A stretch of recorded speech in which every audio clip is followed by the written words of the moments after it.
नमस्ते भारत, आपण बघत आहात WH न्यूज. मी विजय खवसे. महाबोधी महाविहार मुक्तीसाठी देशभरात आंदोलन सुरू आहे आणि बिहार गया येथे सुद्धा मोठ्या प्रमाणात आंदोलन सुरू आहे. आंदोलनाच्या बातम्या निरंतर आम्ही WH न्यूजच्या माध्यमातून तुमच्यापर्यंत पोहोचवत आहोत. पण आजची काय बातमी आहे ते जरा बघूया. में विरोध हो रहा है वो काला कानून है और उस काले कानून को पूरे भारत भर में जलाना चाहिए। जिस कानून की वजह से ब्राह्मणों का पवित्र भूमि बोध गया पर कब्जा है और ब्राह्मण लोग आज भी उस जगह को छोड़ना नहीं चाहते हैं, इसलिए इस सभा के और नागपुर के नाग लोगों के उपस्थिति में इस एक्ट को आज मैं जला रहा हूँ।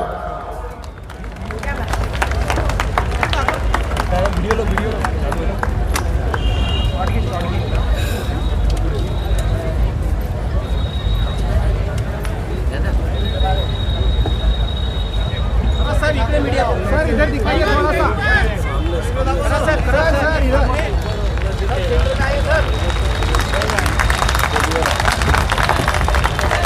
इधर जलाओ।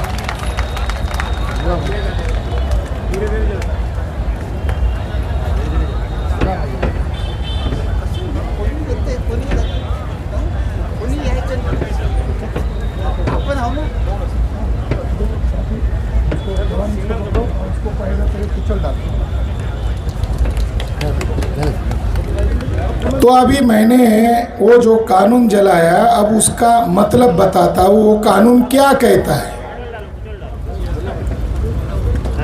क्योंकि कालचक्र मैदान में पिछली बार पुलिस अधिकारी थे, कलेक्टर के लोग थे, तो मैंने कहा कि हम बोध गया को आज़ाद करना चाहते हैं और आज़ाद करने के लिए एक तो कोर्ट में जाना पड़ेगा और कोर्ट में हमारी कोई सुनवाई होने वाली नहीं है।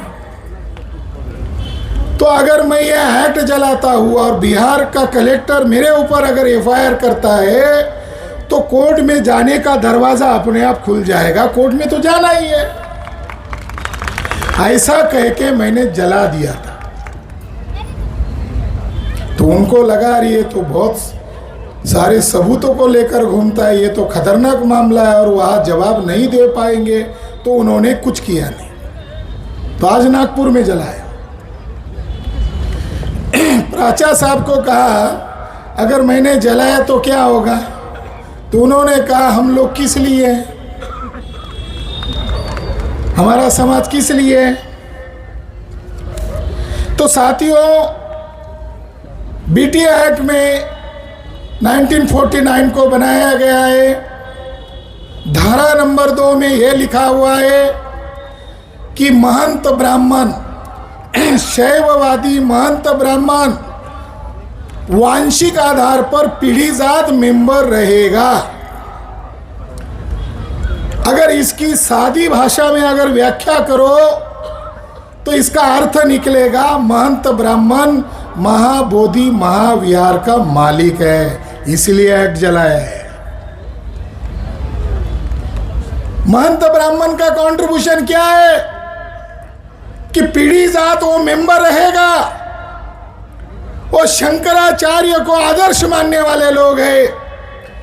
शंकराचार्य को तो मोहन भागवत आदर्श मानता है, RSS के लोग आदर्श मानते हैं, क्योंकि आदि शंकराचार्य टेररिस्ट ब्राह्मण है, आतंकवादी ब्राह्मण।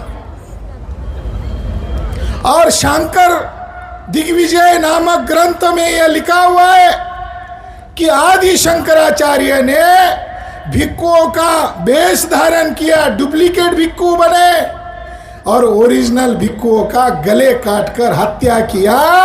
इसलिए आदि शंकराचार्य की फौज को प्रछन्न बौद्ध कहते हैं, डुप्लीकेट बौद्ध। हत्यारे लोग हैं ये, और जिन्होंने भारत में बौद्ध धर्म को खत्म करने के लिए हिंसा अभियान चलाया, वो ब्राह्मण इसका पीढ़ीजात मेंबर रहेगा। इसका मतलब है कि ये कानून महंत ब्राह्मण को मालिक घोषित करता है, इसलिए इसको जलाना जरूरी है। धारा नंबर 10 में लिखा है ड्यूटीज ऑफ बीटीएमसी। बोध गया टेंपल मैनेजमेंट कमेटी का कार्य क्या रहेगा, उसमें स्पष्ट लिखा हुआ है कि पूजा अर्चना करना और पिंडदान का समुचित निष्पादन करना यह समिति का कार्य रहेगा। पिंडदान काय के लिए कर रहे हो? मरने के बाद। वो जगह मरने की जगह है या मुक्त होने की जगह है? वो तो बोधि ज्ञान है। कितना घृणित अपमान है। बीटीए एक्ट जिन ब्राह्मणों ने बनाया उन्होंने वहां पिंडदान का प्रावधान किया, और पिंडदान करना यह बौद्ध धर्म के लिए भयंकर अपमान है, इसलिए इस एक्ट को जलाना चाहिए। धारा नंबर 13 में लिखा हुआ है कि भले ही यह बौद्धों का स्थान है, लिखने वालों को मालूम था आज न कल ये लोग जगेंगे, फिर आंदोलन करेंगे, विवाद होगा, तो पहले लिख डाला यह बौद्धों का भले ही स्थान है, मगर कल जाकर हिंदुओं और बौद्धों में कोई विवाद होता है तो उसका समाधान न्यायपालिका में नहीं किया जा सकता, उसका समाधान बिहार राज्य का सीएम करेगा। ये कितना गुंडागर्दी वाला कानून है, ये तो गुंडागर्दी है। 2012 में वांगड़ी नामक एक नॉर्थ बंगाल सिलीगुड़ी के बुद्धिस्ट व्यक्ति सुप्रीम कोर्ट में याचिका लेकर गए। उनकी एक ही डिमांड थी कि ये जो 9 सदस्य में 4 बौद्ध है और 5 गैर बौद्ध है, तो उनकी डिमांड थी 9 के 9 बौद्ध होने चाहिए। 2012 में याचिका दायर की और 2018 में सुप्रीम कोर्ट के जज ने उस याचिका को खारिज करते हुए कहा यह जुडिशियल मैटर नहीं है, यह लेजिस्लेचर का मैटर है, यह विधिमंडल का मैटर है। कितने बदमाश है जजेस, ऐसा मिस इंटरप्रिट करने वाले, मिस इंटरप्रिट करने में ये लोग उस्ताद हैं, इसलिए इसका एक्ट को जलाना पड़ेगा। ब्रिटिशों के कानून को तुम मानते नहीं थे, तब तुम महान हो गए जब हमारे होली प्लेस पर ब्राह्मणों का कब्जा किया जा रहा है। केवल कब्जा नहीं किया जा रहा है, आरएसएस और बीजेपी के साथ मिले हुए नीतीश कुमार केवल कठपुतली बने हुए हैं। और वहां का जो गवर्नर था, अभी केरला गया है, उसके ऊपर राष्ट्रद्रोह का मुकदमा दर्ज करना चाहिए। जो वहां का गवर्नर था अभी भी जिंदा है, जिसका नाम आर्लेकर है, गोवा का चितपावन ब्राह्मण है, ओरिजिनल आरएसएस का वर्कर है, उसको गोवा राज्य का गवर्नर बनाया।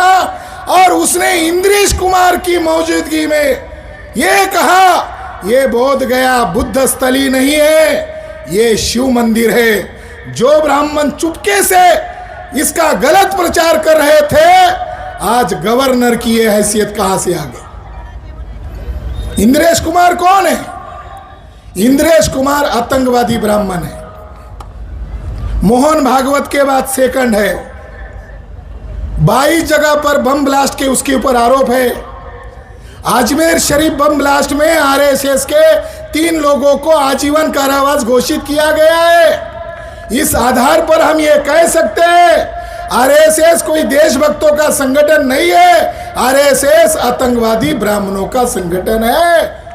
अजमेर शरीफ बम ब्लास्ट का फैसला कह रहा है। और इसी इंद्रेश कुमार को आगे करते हुए मोहन भागवत ने एक डुप्लीकेट संगठन बनाया, भारतीय बौद्ध संघ, आरएसएस का। उसका मार्गदर्शक इंद्रेश कुमार वहां कुंभ मेला में चेयर पर बैठा हुआ है। कई किराए से लाए होंगे भिक्खू, या उन्हीं के लोग भिक्खू के पोशाक में होंगे, फूल डाल रहे। देखो हमारे आदरणीय भिक्खू ऐसा कर रहे। इंद्रेश कुमार गुजरात का कार्य करता है, उसको भिक्खू बनाया। और भिक्खू बनाकर क्या उसने प्रचार किया? उसका नाम रखा डुप्लीकेट नाम, संघ प्रिय राहुल। हमारे एक बंती जी कह रहे थे कि मुसलमान से हमारा कोई नाता नहीं है, हमें अपनी लड़ाई लड़नी चाहिए। वो भिक्खू बन के क्या बोल रहा है एक वीडियो कि हिंदू राष्ट्र में बौद्धों का फायदा होने वाला है। ये वीडियो गैर बुद्धिस्ट देख रहे हैं, मुसलमान देख रहे हैं और मुसलमानों में भ्रम पैदा हो रहा है। ये भिक्खू का पोशाक पहनने वाला आदमी शायद हिंदू राष्ट्र बनाने में मदद कर रहा है। गलतफहमी को दूर करना चाहिए। तो ये आग को जलाना चाहिए और भविष्य में इसको गांव गांव में जिले जिले में जलाया जाएगा। हमारी डिमांड है रद्द करो। हमने चरणबद्ध आंदोलन घोषित किए। 28 फरवरी को ज्ञापन आंदोलन दिया महामहिम राष्ट्रपति महोदया के नाम पर। 6 मार्च को धरना आंदोलन किया और तीसरे चरण में 12 मार्च को रैली प्रदर्शन किया। तो अभी भी रैली प्रदर्शन पर ही हमारे लोगों की सुई अटकी हुई है, अभी भी रैली ही चल रही है। अब लोग कह रहे हैं आगे क्या करना चाहिए। हम लोग वहां भूखे पैसे बैठे हुए, हमारे आदरणीय भिक्खू परेशान हैं, उनको गालियां दी जा रही है, उनको धमकाया जा रहा है, मगर वो महाबोधि महाविहार के लिए डटे हुए हैं। आपको आश्चर्य लगेगा वहां जो भिक्खू बैठे हुए हैं उन्होंने एफिडेविट लिख के दिया है, अगर हम मर भी गए तो हमारे परिवार वाले लोग या आंदोलनकर्ताओं के प्रमुख लोगों पर ब्लेम नहीं लगाए। ये लिख के दिया उन्होंने हमें एफिडेविट करके। तो अब क्या करना चाहिए, इसका फैसला करने के लिए हम नागपुर में ये सभा का आयोजन किया है। अब क्या करें, अब आगे आगे क्या किया जाएगा। हम संविधान को मानने वाले लोग हैं, हम संविधान के दायरे में रहकर लड़ाई लड़ने वाले लोग हैं, मगर हमारा दुश्मन संविधान को मानने वाला नहीं है, डॉक्टर बाबा साहब अंबेडकर को मानने वाला नहीं है। ऐसे दुश्मनों के साथ हमारी लड़ाई चल रही है। आदरणीय विनयाचार्य बंती जी ने कहा कि आने वाली 12 मई को जिस दिन शाक्य मुनि तथागत भगवान बुद्ध की जयंती है, उस दिन तो लोग जाते ही है, मगर ये नेशनल कॉल किया जा रहा है। ये केवल नागपुर के लोगों को कॉल नहीं किया जा रहा है, ये समस्त भारतीय लोगों को, बहुजन लोगों को कॉल किया जा रहा है कि 12 तारीख का रिजर्वेशन करो और चलो बोध गया। अभी हमें वहां शक्ति प्रदर्शन करना होगा। अब हम अगले चरण की मैं घोषणा कर रहा हूं। आने वाले 15 अप्रैल के दिन, 14 अप्रैल होने के पश्चात नेक्स्ट डे काली फीत लगाकर घर, मोहल्ले, विहार, चौक, चौराहे पर निषेध आंदोलन करना है। उसके वीडियोग्राफ बनाने हैं, उसके फोटोग्राफ बनाना है और इसको देशव्यापी लेवल पर बिहार सरकार का और केंद्र सरकार का काली फीत लगाकर निषेध आंदोलन करना है। लोकतंत्र के दायरे में कर रहे हैं। ये 15 अप्रैल को होगा और 30 मई को, आने वाली 30 मई को भारत बंद करेंगे। भारत बंद करना अब संभव है, कोई नेशनल मीडिया नहीं दिखा रहा है, ये सोशल मीडिया से, ये देशव्यापी नहीं, अभी अंतरराष्ट्रीय मूवमेंट हो गई है। अगर वो मानते हैं ठीक है, नहीं तो 30 मई को हम भारत बंद करेंगे। लोकतंत्र में है ये लड़ाई, लोकतंत्र के बाहर नहीं है और संविधान के दायरे में रहकर कर रहे हैं। जनता को आवाज उठाने का अधिकार है। अगर 30 मई के पहले मानते हो तो ठीक है, नहीं तो भारत बंद। अगर नहीं मानते हैं तो आने वाले 29 जून को देशव्यापी स्तर पर, जैसे कलेक्टर कार्यालय पर जाकर ज्ञापन दिया, उसी तरह पुलिस मुख्यालय पर जाकर जेल भरो आंदोलन करना है। हमने कोई चोरी नहीं किया, डकैती नहीं डाला, कोई अपराध नहीं किया। अपराध तो उन लोगों ने किया है, हमारे ऊपर कौन सी धाराएं लगाएंगे। तो आने वाली 29 जून को जेल भरो आंदोलन करेंगे, देशव्यापी लेवल पर करेंगे। और मैं यहां एक घोषित कर रहा हूं, हमारे पास इलीट क्लास है, बुद्धिजीवी वर्ग है, वकील है। हम इंटरनेशनल कोर्ट में महाबोधि महाविहार का केस जल्द ही सादर कर रहे हैं। राजा साहब कह रहे थे कि भारत में कोर्ट में करेंगे। मैंने कहा भारत के जजेस होते तो मान लिया जाता। जब ब्रिटिश काल था तो ब्रिटिश लोग कहते थे कि सबको जज बनाओ मगर ब्राह्मणों को जज मत बनाओ। तो ब्राह्मणों ने पूछा क्यों मत बनाओ, तो ब्रिटिश लोगों ने कहा ब्राह्मणों के अंदर जुडिशियल कैरेक्टर नहीं होता है, उनके पास न्याय का चरित्र नहीं होता। वो लड़ना चाहते हैं, लड़े, हमारा समर्थन है, मगर इंटरनेशनल कोर्ट में वो टिक नहीं पाएंगे।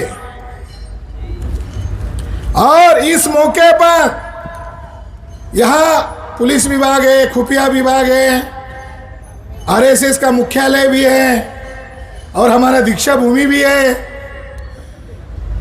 तो आज इस मौके पर उन लोगों को वार्निंग दी जाती है कि 11 मई के पहले बोध गया को मुक्त करो, अन्यथा हम आज ही तारीख घोषित करते हैं। आने वाले 2 अक्टूबर को दशहरा है, अर्थात अशोक विजयादशमी है। हम लाखों की संख्या में आरएसएस के हेडक्वार्टर पर मोर्चा लेकर जाएंगे, क्योंकि लड़ाई है। लड़ाई को लड़ाई के तरीके से लड़ा जाएगा। वो अन्याय के समर्थन में, हम न्याय के समर्थन में। मोहन भागवत को पूछने जाएंगे, आर्लेकर ने शिव मंदिर कहा, तुमने रोका क्यों नहीं? हम मोहन भागवत को पूछने जाएंगे, तुमने कहा था कि जाति ब्राह्मणों ने बनाई है, प्रायश्चित लेना चाहिए, अभी तक प्रायश्चित क्यों लिया नहीं? तो साथियों, 2 अक्टूबर ऐतिहासिक दिन रहेगा, अशोक विजयादशमी का दिन रहेगा और ये लड़ाई हम करेंगे। इसके लिए जो कीमत चुकानी पड़ेगी वो कीमत चुकाने के लिए हम तैयार हैं, क्योंकि ये देश हमारा है, संविधान हमारे बाप ने लिखा हुआ है। और इस संविधान के खिलाफ जाकर ये बीटी एक्ट हमारे ऊपर थोप रहे हैं, ये जाहिर धिक्कार करने वाली बात है। इस मौके पर कुछ जानकारी आप लोगों को देना चाहता हूं कि बोध गया आंदोलन केवल एक मंदिर को मुक्त करने का आंदोलन नहीं है, ये भारत को बचाने का आंदोलन है। ब्राह्मण लोगों ने क्या खेल शुरू किया है? हिंदू मुसलमान ये झूठ लड़ाई है, काल्पनिक लड़ाई है। असली दुश्मन मुसलमान नहीं है, असली दुश्मन बहुजन लोग हैं। ब्राह्मण मुसलमान को टारगेट करते हैं, मुसलमान प्रतिक्रिया करता है और प्रतिक्रिया को देखकर एससी एसटी ओबीसी हिंदू बनता है, प्रतिक्रिया से हिंदू बनता है और ब्राह्मण देश का शासक बनता है। ये हिंदू मुसलमान खेल नहीं है, ये अल्पसंख्यक विदेशी ब्राह्मणों को भारत का हुक्मरान बनाने का एक गेम है। असली लड़ाई क्या है? असली लड़ाई बौद्ध धर्म बनाम वैदिक ब्राह्मण की है। इस देश के शेड्यूल कास्ट के लोग, शेड्यूल ट्राइब के लोग, अदर बैकवर्ड कास्ट के लोग, नॉमिनी ट्राइब के लोग, इनके पुरखे बौद्ध थे। इनको जगाने के लिए बाबा साहब अंबेडकर ने नागपुर में धर्मांतर किया और ये कहा कि ये महारों का धर्म है इसीलिए महारों को दे रहा हो, ऐसा नहीं कहा। ये कहा ये नाग लोगों का धर्म है, ये नागपुर उसकी निशानी है, या नाग नदी बहती है और नाग लोग जो है ये बहुजन लोग हैं जिनको 6500 जातियों के टुकड़े में इन विदेशी ब्राह्मणों ने तोड़ा है। इन नाग लोगों को धर्म की दीक्षा दिया, ये नाग लोगों का धर्म है। मैं हिंदू मुसलमान की लड़ाई काल्पनिक क्यों कह रहा हूं? 2019 में अयोध्या का फैसला हुआ, जिस जज ने फैसला सुनाया उस जज का नाम है जस्टिस रंजन गोगोई। जस्टिस रंजन गोगोई के ऊपर एक महिला ने सेक्सुअल हरासमेंट का आरोप लगाया। स्वर न्यायाधीश के ऊपर सुप्रीम कोर्ट में एक महिला ने गंभीर आरोप लगाया, जांच बिठाई। जस्टिस बोबड़े खानदानी आरएसएस का वर्कर, कोर्ट यहां कोर्ट है नागपुर में, उसके दादा का पुतला भी है वहां, देखो जस्ट वकील थे। बोबड़े ने गोगोई की जांच की, पटनायक ने उस महिला की जांच की। अभी तक पता नहीं चल रहा है कौन दोषी है। पटनायक ने महिला को निर्दोष घोषित किया, बोबड़े ने गोगोई को निर्दोष घोषित किया। अभी कुछ पिछले माह एक पत्रकार ने कहा, अरे वो जांच का क्या हुआ? तो गोगोई ने कहा, मेरा भारतीय न्यायपालिका पर विश्वास ही नहीं है, मैं वहां जाऊंगा ही नहीं। बचने के लिए ब्लैकमेल किया मोहन भागवत ने, आरएसएस के चीफ ने, जो रजिस्टर्ड संस्था नहीं है, उसका कोई ऑडिट होता नहीं है, उसको Z+ सुरक्षा है।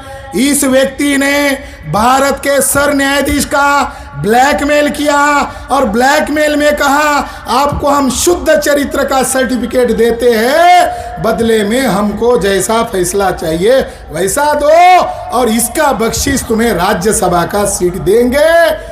वैसा ही हुआ और उन 5 जजेस ने 1250 पेज का जो जजमेंट दिया, आखिरी लाइन में लिखा, आस्था और श्रद्धा के बुनियाद पर राम का जन्म बाबरी मस्जिद के बीचों बीच हुआ। ये लड़ाई क्यों लड़ रहे हैं हम महाबोधि की? साकेत से सबक लिया है।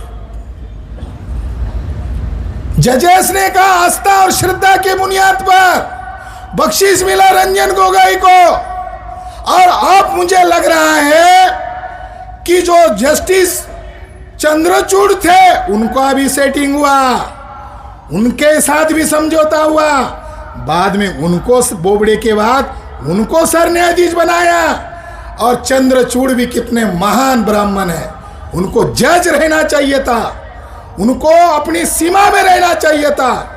इस देश में लोकतंत्र की तौहीन गोगोई, चंद्रचूड़ और बोबड़े के द्वारा जितनी की गई है, भारत में किसी लोगों ने नहीं किया है। चंद्रचूड़ महाशय स्वर न्यायाधीश, पेशवा ब्राह्मण की औलाद, पुणे में गए और पुणे में जाकर कहा, रात को मेरी श्री राम प्रभु के साथ मीटिंग होती थी, कभी आधा घंटा चलती थी, कभी 2-2 घंटा चलती थी, और फिर सवेरे कोर्ट में आता था, और कोर्ट में रात को राम ने मुझे जो बताया वही मैं ऑर्डर देता था। कितने महान जज है भारत के न्यायपालिका पर कलंक लगाने वाले, कितने महान जज होंगे। ऐसा होता है? ऐसा होगा क्या? इसको का न्यायपालिका माना जाएगा? विवादित जगह है 2.77 एकड़, 2.25 एकड़ जगह। लॉकडाउन में सारे काम बंद थे, वहां के मूल विहार को जेसीबी के द्वारा तोड़ा गया, आज राम मंदिर बना रहे। मुसलमानों को 5 एकड़ जगह दी, मुसलमान चुप हो गए। मुसलमान को चुप नहीं होना चाहिए था, हो गए, मगर हम चुप नहीं होने वाले। वो जो जगह है, फैसला आते ही 2.77 एकड़ का फैसला नहीं सुनाया, राम मंदिर ट्रस्ट बनाने का आदेश दिया, और राम मंदिर ट्रस्ट को 77 एकड़ जगह घोषित किया।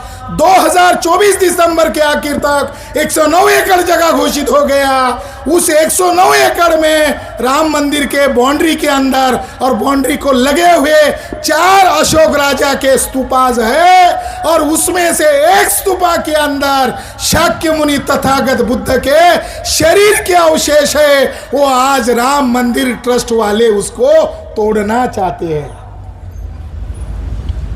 वो जगह प्रोटेक्टेड मॉन्यूमेंट्स है, संरक्षित है, वहां बोर्ड लगा हुआ है भारतीय पुरातत्व विभाग का, मगर साथियों आज वो जगह ब्राह्मणों के नियंत्रण में गई है। इसलिए बोध गया को बचाने के लिए मैदान में उतरना पड़ रहा है।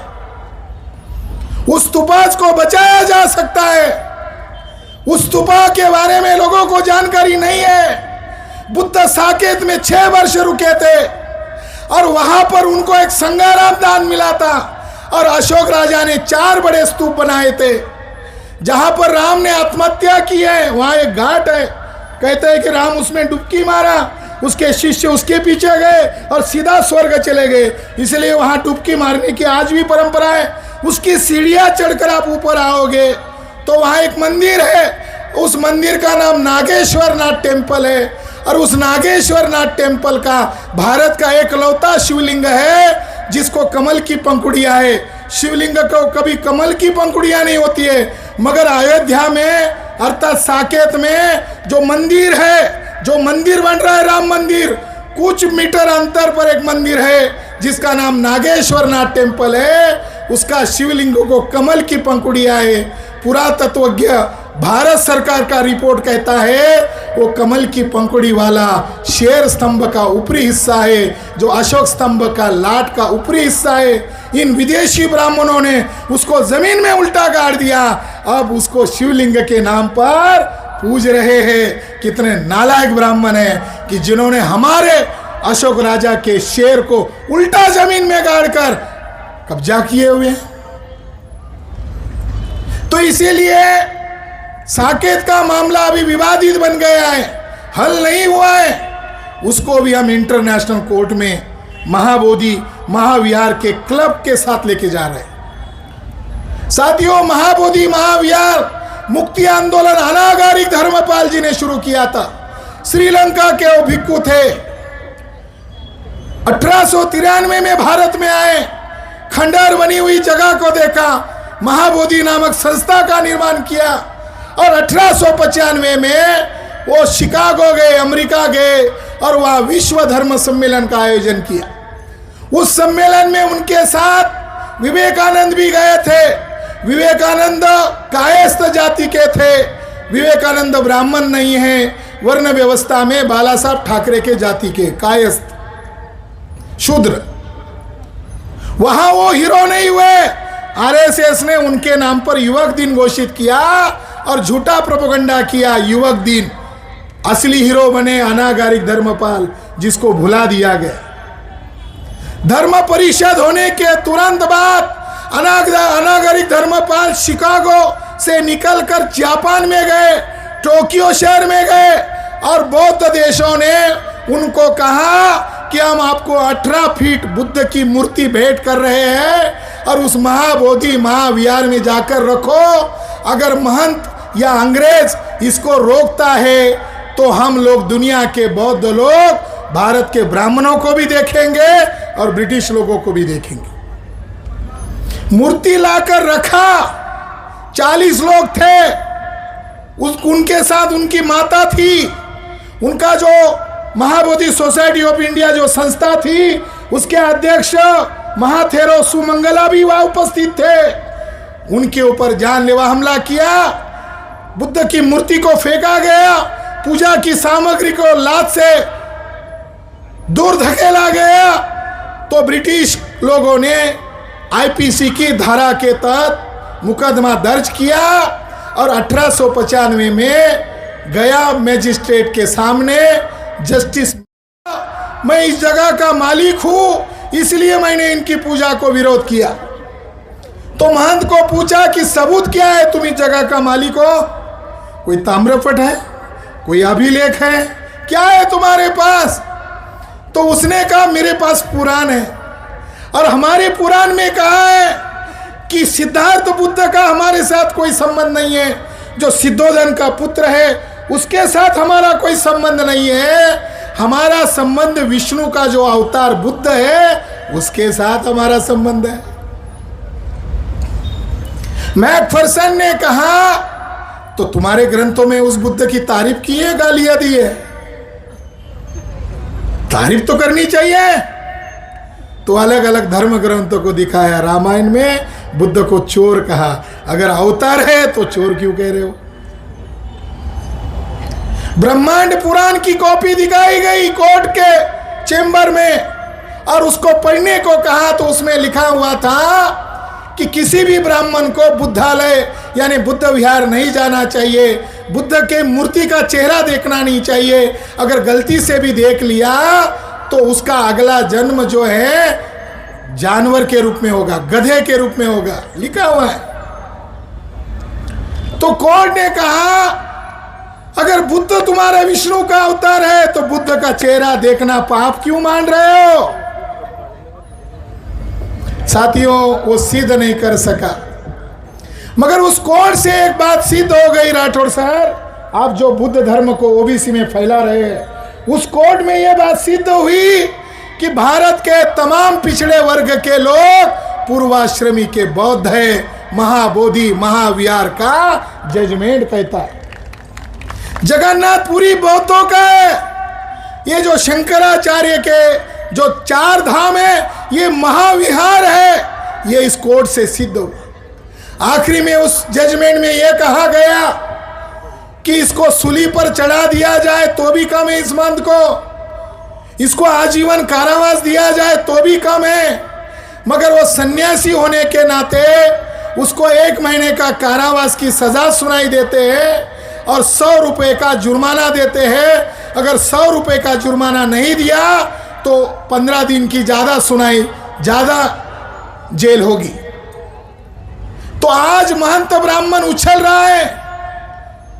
महंत त्रिवेणी गिर ने पिछले सप्ताह में मीटिंग किया, प्रेस कॉन्फ्रेंस किया, अपनी कोठी में किया, और जिसमें उसने डायरेक्टली इनडायरेक्टली आरएसएस का जिक्र किया। वो कह रहा है कि ये महाबोधि महाविहार केवल बोध गया का मामला नहीं है, ये समस्त हिंदुओं का मामला है, ये समस्त भारतीय हिंदुओं का मामला है। हम बैठकर फैसला लेंगे, मगर हम बौद्धों के हवाले नहीं करेंगे। इसका मतलब है महंत के पीछे आरएसएस है। अभी मेरा एक मैंने वीडियो बनाया, मुझे आश्चर्य लग रहा है कि नरेंद्र मोदी दीक्षा भूमि अचानक क्यों आए। मुझे आश्चर्य लग रहा था कि नरेंद्र मोदी नागपुर में क्यों आए, उसमें भी दीक्षा भूमि पर क्यों गए। अब दीक्षा भूमि से सीधा दिल्ली चले जाते तो मान लेते नरेंद्र मोदी ईमानदार है, बुद्ध के सामने गए। अब बुद्ध को गाली देने वाले, बौद्ध भिक्षुओं की हत्या का समर्थन करने वाले हेडगेवार के भी दर्शन करने गए। ये देखो नरेंद्र मोदी का दोगला चरित्र, एक तरफ बुद्ध के सामने शरण हो रहे हैं और कुछ मिनटों बाद, कुछ घंटे बाद बुद्ध को गालियां देने वाले हेडगेवार गोलवलकर का दर्शन लेने जा रहे हैं। ये नरेंद्र मोदी का दोगला चरित्र। मगर उन्होंने वहां रजिस्टर के अंदर एक संदेश लिखा हुआ है और किसी साथी ने मुझे वो संदेश भेजा। ये तो दीक्षा भूमि वालों ने हमको भेजना चाहिए था, उन्होंने नहीं भेजा, किसी दूसरे साथी ने भेजा। और उस संदेश में नरेंद्र मोदी नामक बीजेपी और आरएसएस के वर्कर ने, वो प्रधानमंत्री बाद में है, पहले वो मोहन भागवत को चरण छू रहा है तो वो उनके वर्कर है, उसमें उन्होंने लिखा सामाजिक समरसता लाना ये बाबा साहब अंबेडकर का उद्देश्य था। इसका मतलब नरेंद्र मोदी नामक जो आरएसएस का और बीजेपी का कार्यकर्ता है, वो ये कहना चाहता है कि गोलवलकर और हेडगेवार का जो हिंदू राष्ट्र बनाना जो उद्देश्य था, वही बाबा साहब अंबेडकर का लक्ष्य था। ये ऐसा लिखकर नरेंद्र मोदी ने महामानव डॉक्टर बाबा साहब अंबेडकर का तो अपमान किया ही किया है, मगर भारत के संविधान की शपथ खाकर प्रधानमंत्री पद का भी अपमान किया है। मैंने एक वीडियो बनाया, इंडस चैनल, एक सोशल मीडिया में आता है इंडस चैनल। उत्तर प्रदेश के व्यक्ति ने मुझे कहा कि मुझे सीआईडी विभाग नागपुर से फोन आया है, आपने वीडियो कहां से लिया? 5 मिनट का वीडियो है और मैंने इस बात का खंडन किया कि बाबा साहब का लक्ष्य और हेडगेवार गोलवलकर का लक्ष्य एक नहीं है। मैंने सबूत के साथ नरेंद्र मोदी की टिप्पणी का विरोध किया, मगर टीवी चैनल वाले को धमकी दिया जा रहा है इसको डिलीट करो। मैं यहाँ का जो सीआईडी विभाग है, यहाँ का जो पुलिस कमिश्नर है, उनको करबद्ध विनती कर रहा हूँ, आप देश की सेवा करो, हम आपके साथ हैं, मगर आप आरएसएस की सेवा करो, हम आपके साथ नहीं रहेंगे। ये मैं जाहिर कर रहा हूं। यहां की पुलिस फडणवीस के इशारे पर काम कर रही है, यहां की पुलिस आरएसएस के इशारे पर काम कर रही है। आखिरी बात, किसी बनते ने कहा कि हमको हमारी लड़ाई लड़नी है, मुसलमान की लड़ाई लड़नी नहीं है। मुसलमान का डीएनए चेक हुआ, वो पूरा भारतीय निकला, शुद्ध स्वदेशी निकला, उनकी भाषा में शुद्ध देशी निकला। और ब्राह्मण का डीएनए चेक हुआ, 100% विदेशी निकला। तो हमें मुसलमानों का, शोषित भाइयों का समर्थन करने में हमें किस बात की लज्जा है, जिसका डीएनए हमारा डीएनए एक है। और उन मुसलमानों ने महामानव डॉक्टर बाबा साहब अंबेडकर को खुलना, जस्सोर, फरीदपुर, बोरीसाल, वेस्ट बंगाल से संविधान सभा में चुनकर भेजा। हम मुसलमान के साथ खड़े रहेंगे और उनका जो कर्जा हमारे ऊपर है उसको चुकता करेंगे। उनके कारण संविधान बना हुआ। ये आरएसएस के लोग, मुसलमानों को भी समझना है कि आरएसएस के लोगों से सावधान रहो। मौलाना इलियासी को आगे लिया है और मौलाना इलियासी के द्वारा एक नया धर्म की स्थापना करने वाले ये लोग, यानी मुसलमानों के ईमान पर खतरा मंडरा रहा है। मौलाना इलियासी से सावधान रहो। ये मोहन भागवत ने एक डुप्लीकेट संगठन बनाया है और उस संगठन का नाम है मुस्लिम राष्ट्रीय मंच। उसका हेड है इंद्रेश कुमार, जो आतंकवादी है। सावधान रहो, ये मुसलमानों का संगठन नहीं है, ये आरएसएस का डुप्लीकेट संगठन है। ईसाइयों का संगठन बनाया ईसाई राष्ट्रीय मंच, सिखों का संगठन बनाया, बौद्धों का डुप्लीकेट संगठन बनाया भारतीय बौद्ध संघ। जिन आठवले साहब का जिक्र किया गया, 2017 में दिल्ली में अधिवेशन हुआ भारतीय बौद्ध संघ का, अतिथि आठवले साहब थे, अध्यक्ष मोहन भागवत थे। ये वो लड़ाई कितनी खतरनाक हो रही है। तो हमें इन लोगों से सावधान रहना। ब्राह्मणों का डीएनए विदेशी है, इसलिए उनको किसी भी जगह पर कब्जा करने का कोई नैतिक अधिकार नहीं है। ब्राह्मणों का डीएनए का नाम है R1A1, ब्राह्मणों के डीएनए का नाम है R1A1। और भारत के SC ST OBC, nominated tribe और माइनॉरिटी में मुस्लिम, सिख, जैन, बुद्धिस्ट, ईसाई, इन सभी लोगों का डीएनए का नाम है L3MN। भारतीय बहुजनों का डीएनए का नाम है L3MN। हमारे लोग फलाना प्रसन्न गाड़ी पर लिखते रहते हैं। मैं आपको कह रहा हूँ, आपके गाड़ी पर इतना लिखो L3MN डीएनए जिंदाबाद। लोगों को पता तो चलेगा ये कौन सा बाबा आ गए। फलाना प्रसन्न लिख रहे थे, अब L3MN लिखो और नीचे लिखो डीएनए जिंदाबाद। तो डीएनए के आधार पर ब्राह्मण विदेशी है, तो महाबोधि छोड़ो, भारत के इंच भर जमीन पर भी उनको अधिकार दिखाने का नैतिक अधिकार नहीं है। अगर ब्राह्मणों को बुरा लगता है तो भारत की किसी भी न्यायपालिका में चले जाए, कुछ ज़्यादा डिबेट करने की ज़रूरत नहीं है। दो बूंद मेरा निकाला जाए और 2 बूंद मोहन भागवत का निकाला जाए, दूध का दूध, पानी का पानी हो जाएगा। मगर वो इससे डरते हैं, डीएनए के आधार पर ब्राह्मण विदेशी है और तमाम बहुजन लोग भारत के मूल निवासी है, नागवंशी है। बाबा साहब इनको नागवंशी कहते हैं। तो नागवंशियों की धरती से हम ऐलान कर रहे हैं, आने वाली 2 अक्टूबर को आरएसएस के हेडक्वार्टर पर शांति मार्च निकालेंगे और कुछ सवाल है मोहन भागवत को पूछने लायक है, वो वहाँ पूछेंगे। आपने मेरी बात ध्यान से सुनी, इसके लिए आभार और धन्यवाद। और नागपुर के सभी समाज बांधवों का मैं हृदय से ऋणी हूँ कि ये कार्यक्रम न हो, इसके लिए कई लोगों को काम पर लगाया था। कुछ लोग भेष बदलकर काउंटर में कार्यक्रम कर रहे, अभी सप्ताह पहले कार्यक्रम लगाया। ये कार्यक्रम तो महीने भर पहले था। और एक बनते हर्षबोधी है, उसको बुलाकर कार्यक्रम कर रहे थे। और 2 महीने पहले हर्षबोधी हमारे आदरणीय भिक्खु है, मगर गडकरी को लेकर महाबोधि महाविहार में जाकर सत्कार करवाया। साथियों, अपने और पराये को समझना होगा और ऐसे भटके हुए लोगों को मार्गदर्शन करके सही रास्ते पर लाना होगा।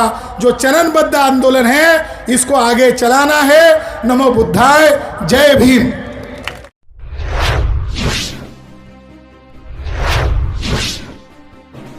मित्रांनो, ही होती महाबोधी महाविहार मुक्तीची बातमी. तर निरंतर हा जो लढा सुरू आहे, चालूच आहे आणि मोठ्या प्रमाणात प्रतिसाद सुद्धा मिळत आहे. आणि हे संपूर्ण कव्हरेज आम्ही जे आहे तुम्हाला WH न्यूजच्या माध्यमातून दाखवत आहोत. फक्त तुम्ही WH न्यूजला सबस्क्राईब करा आणि WH न्यूजच्या स्कॅनरवर जाऊन तुम्ही धम्मदान करा. जय भीम, नमो बुद्धाय.